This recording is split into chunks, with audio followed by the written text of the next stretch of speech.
make Richie look good, or has he made you look good this time? I'd like to say I've had a little bit of a hand in it, but I think it's pretty obvious he's a pretty special player, and I've had a front row seat to a pretty impressive Crusaders career so far, so I feel very grateful to be a small part of that. What are your earliest memories of? I'm trying to think, would you have played first 15 rugby against each other? Yeah, I actually remember playing against him.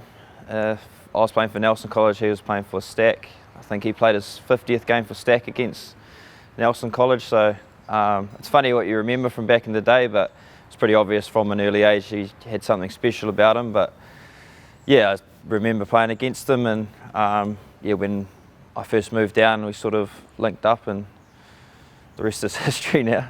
He was saying you guys felt like the young ones back then, and it's sort of been a bit of a shock for you guys the last couple of years. Yeah, sort of the last few years reality started to kick in a little bit. Remember when we first turned up we were 19, 20 years old, and looking at the 27-year-olds thinking jeepers.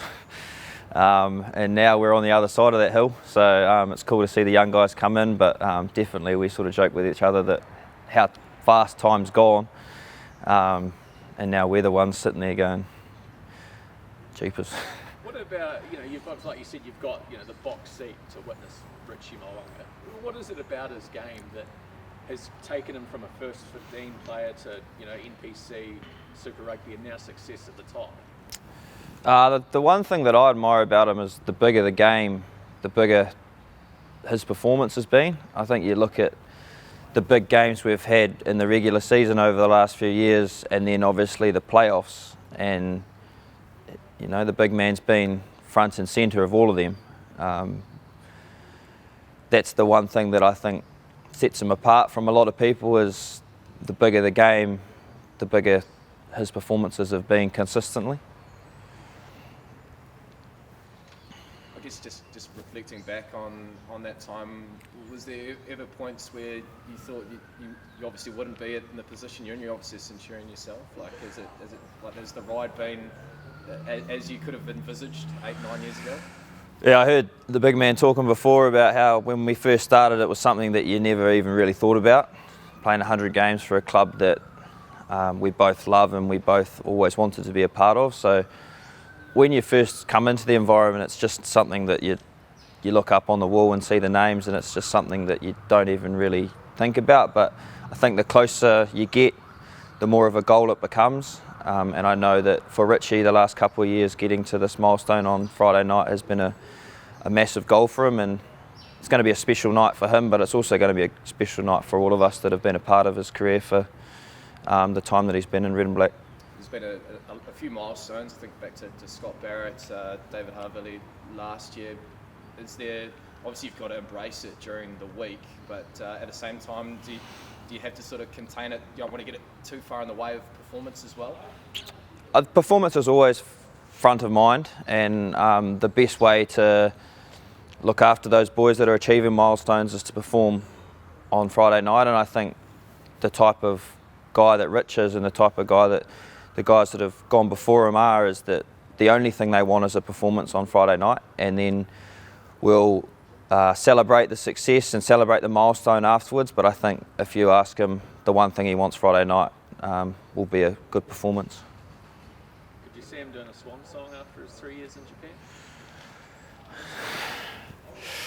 You never know. I think he'll be early 30s, but yeah, I'm just grateful to have been a small part of his career and small part of his life.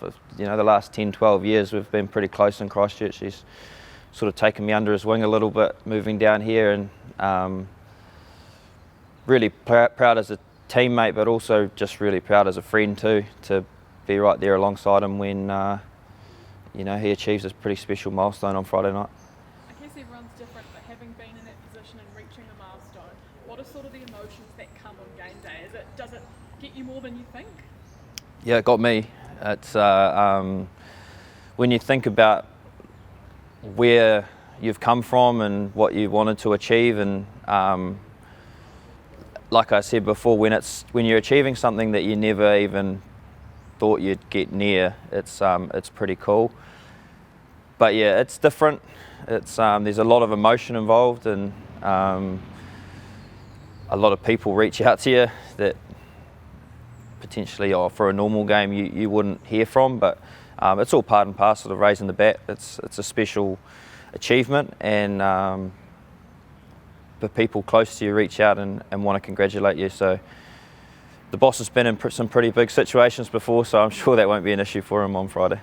And just lastly, two GOATs arguably of Canterbury sport, Jane Watson and Richie Moe, bring up 100 games this week. What do you think it is that gets them to that GOAT level of Canterbury sport? Consistency. I think you look at both of them. It's consistently performing at the top for a long period of time. I think those two are one of the first two names on the team sheet, week in, week out. And they've done it for such a long period of time. Very loyal, both of them, to their provinces. But you're consistently performing at the top for a long period of time, I think, is a trait of both of them. Even though I am on the Magic bandwagon this year. I was waiting for that. Yeah.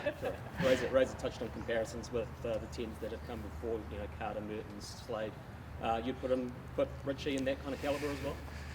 Yeah, I'm probably a little bit biased, being around him for such a long time, but there's no doubt in my mind that he's one of the best to ever wear the Crusaders jersey.